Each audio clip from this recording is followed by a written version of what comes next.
Hello, and welcome to a very special author chat at the Poison Pen.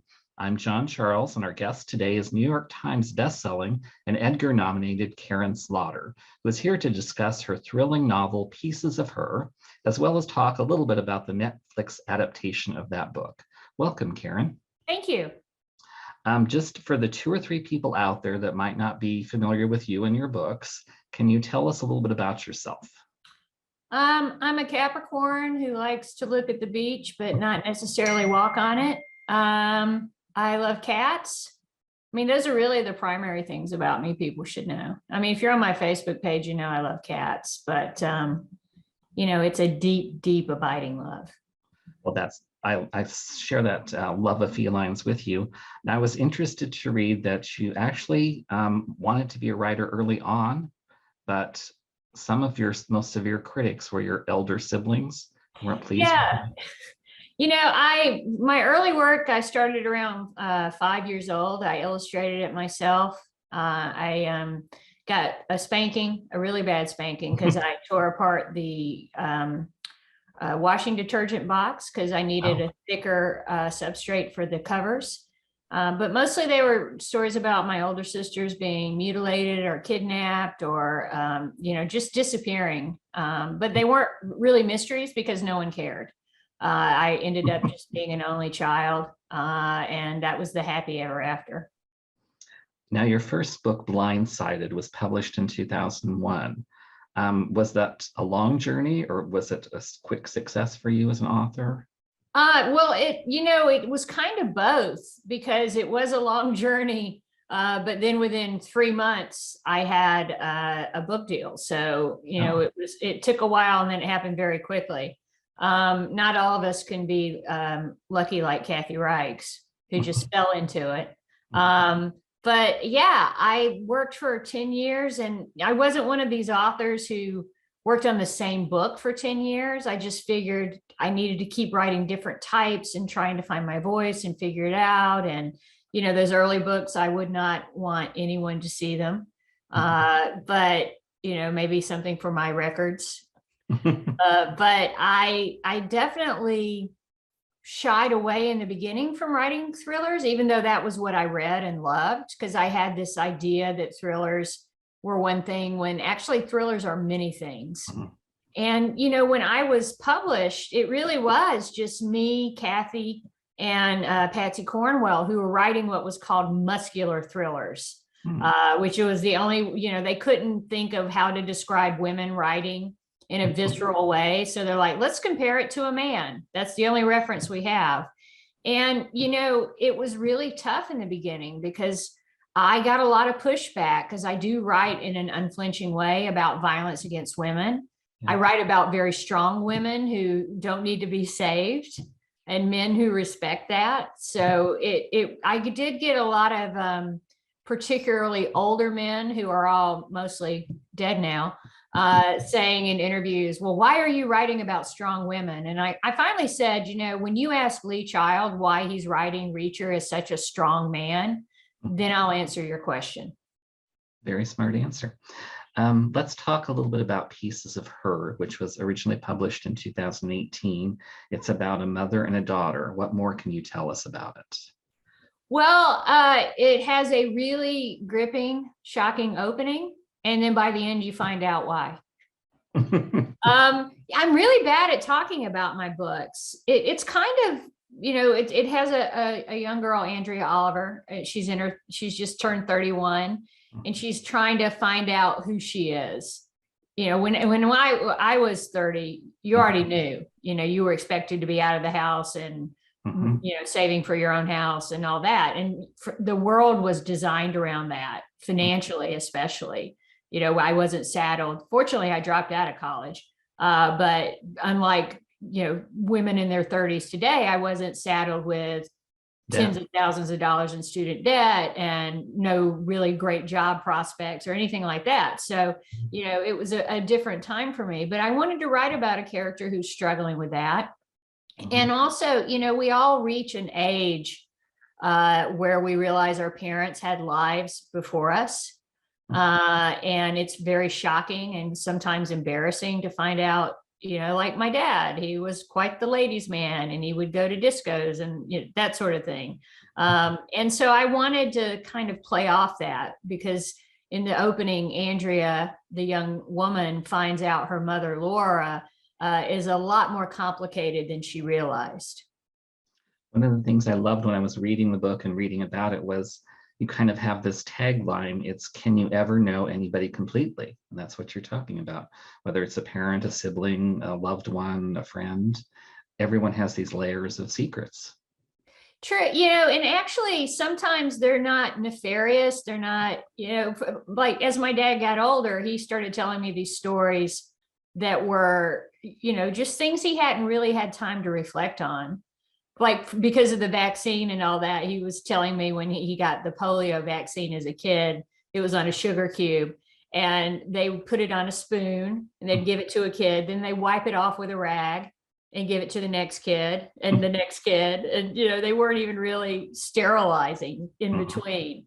And, that's just something he thought of now as an adult in the later years of his life. So I think sometimes you just forget about stories. But, for Laura, of course, there's a more nefarious reason she's hiding her secrets.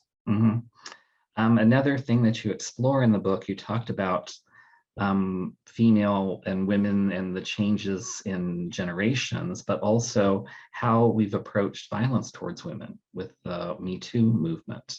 Can you talk a little bit about that in the book? Absolutely. In the 80s, which I was a youngster in the 80s, but I still was paying attention. Women were just told to shrug things off, to put up with it. How a man felt and his feelings were much more important than a woman's feelings. So, especially if he was in a creative field, this great man syndrome.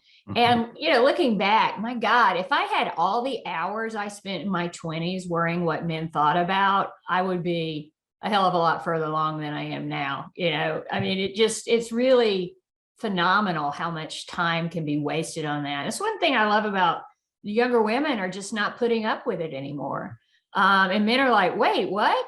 But for Laura's generation, it was just shit you put up with. And for Andy's generation, it's not. And I think that's real progress. And people worry about overcorrection, but they never worried about undercorrection in the same way.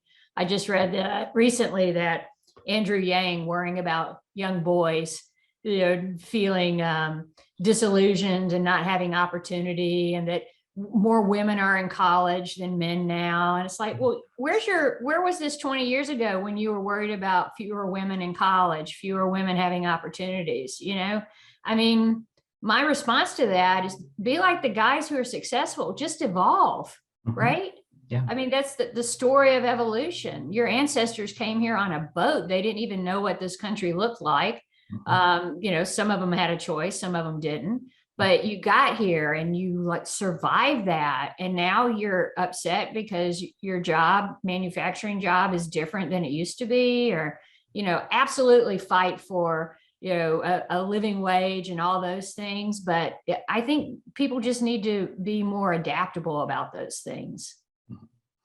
Another, I think, theme in a lot of your books is the role geography plays in defining a character, in setting the tone for the book.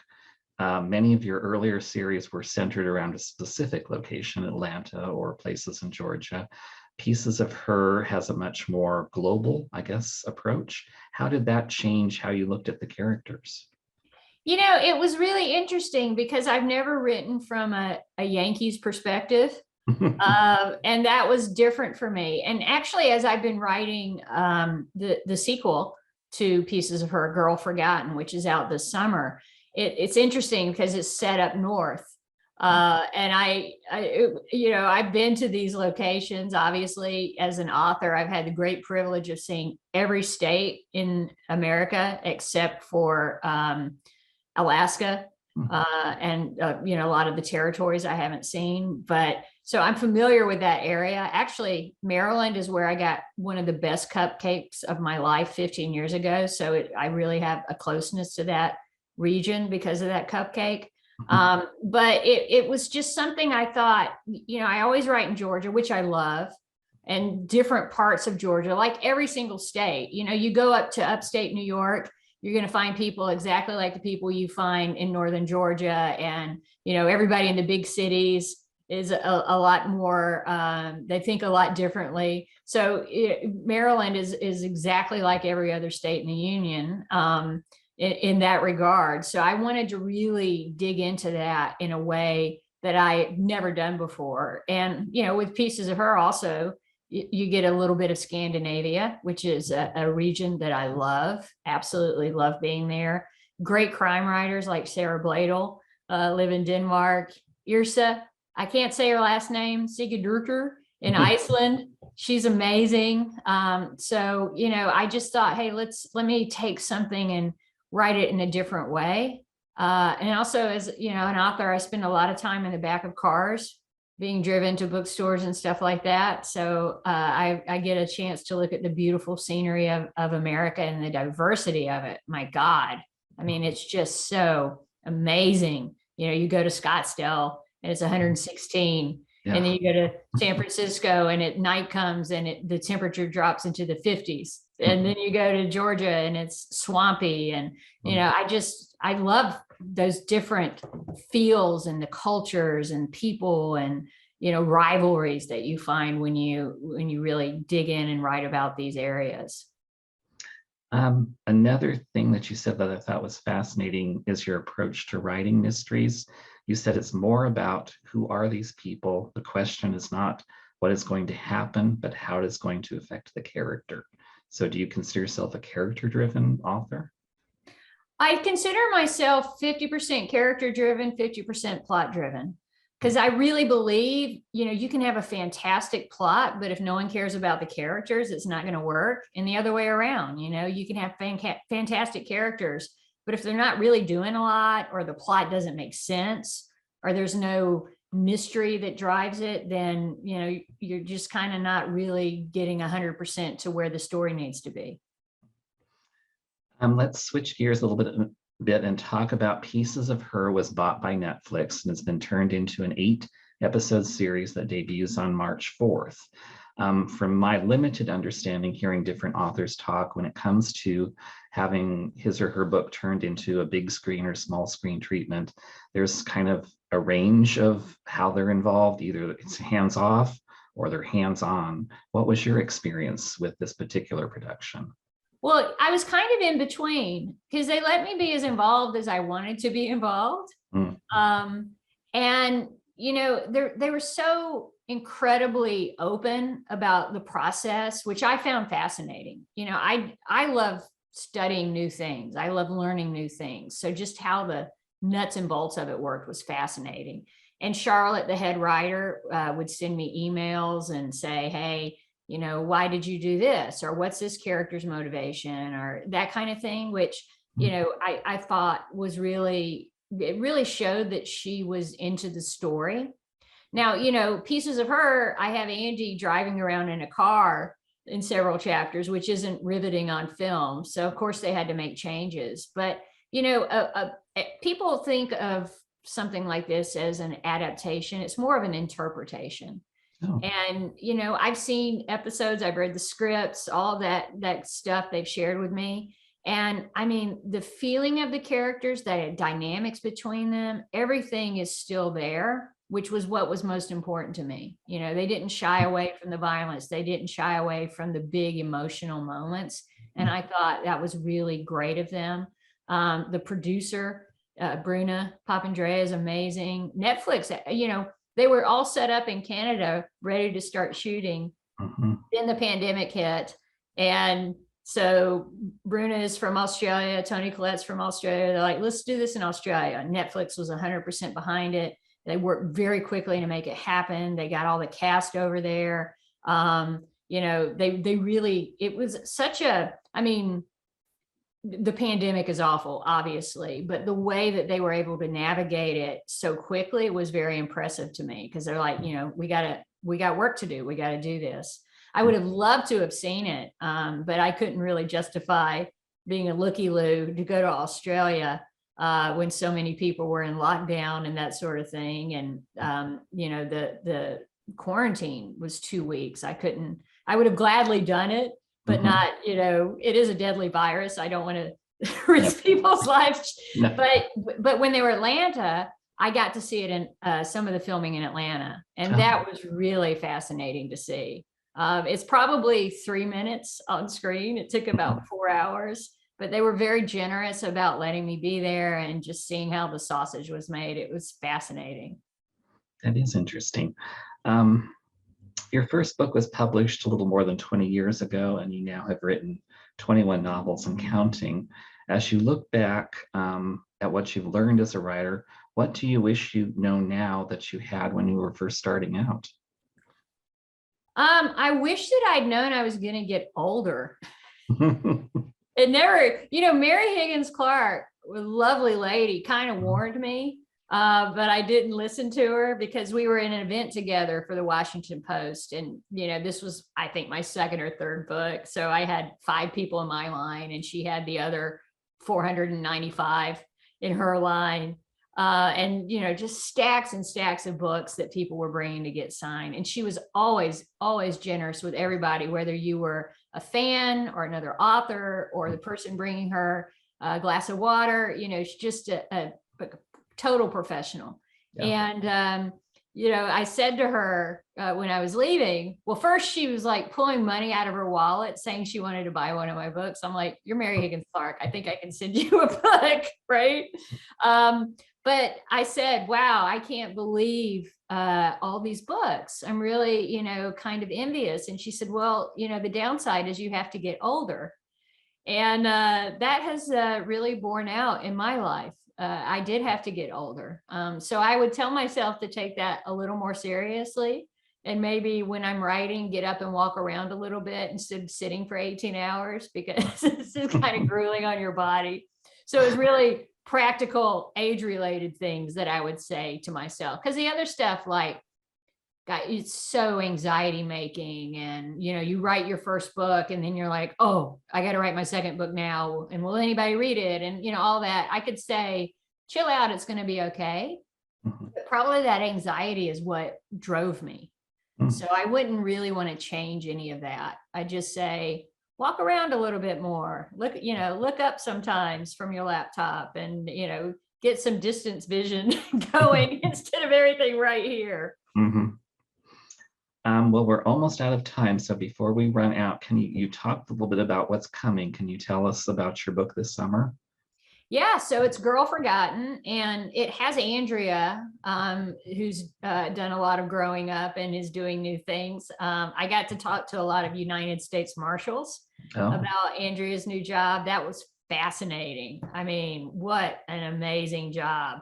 But really at its core, it's about a young girl named Emily Vaughn and something horrible that happens to her. And of course, this being a book, the past ties into the present and all that kind of fun stuff. But I will say, somebody dies in the beginning and by the end who did it. Now, if readers want to learn more about you and your books, I know you mentioned you're on Facebook. What social media platforms can they find you on? Instagram. I'm not sure about TikTok. I just, I can't take that plunge, but mostly I'm on Facebook and Instagram, a little bit of Twitter, not as much as I'd like to be, but I do have to write books. And obviously, if you want to see more of my cats, you can certainly see them all over there. But I also have a website, karinslaughter.com, Karin with an I. Well, that was a very quick 20 minutes. I want to thank Karin Slaughter for joining us at the Poison Pen virtually to talk about pieces of her, which will be coming soon to you on the small screen via Netflix on March 4th. Thank you, Karin. Thank you. And thank you for tuning in to another virtual author chat at the Poison Pen bookstore. Thank you, Karin. That was lovely. Yeah, so this is embargoed until the 4th? That's my understanding. Okay, cool. Heidi told me to confirm. Yes, I'll tell them to keep it on ice, and at that point, they usually turn it into a podcast version. I don't know the technical terms because I'm like the Luddite on the staff, but yeah. We can send you the link, and that they'll post it to our website and library and all that other stuff. Okay, cool. Thank you very much. Thank you. And in case I lose you when I start clicking buttons, I do appreciate you taking time. I love the book. Oh, thank You're you. an amazing writer. Thank you. You're not just a good person because you love cats. You're a good writer too. I appreciate that. Thank you, Karin. Thank you. Bye-bye.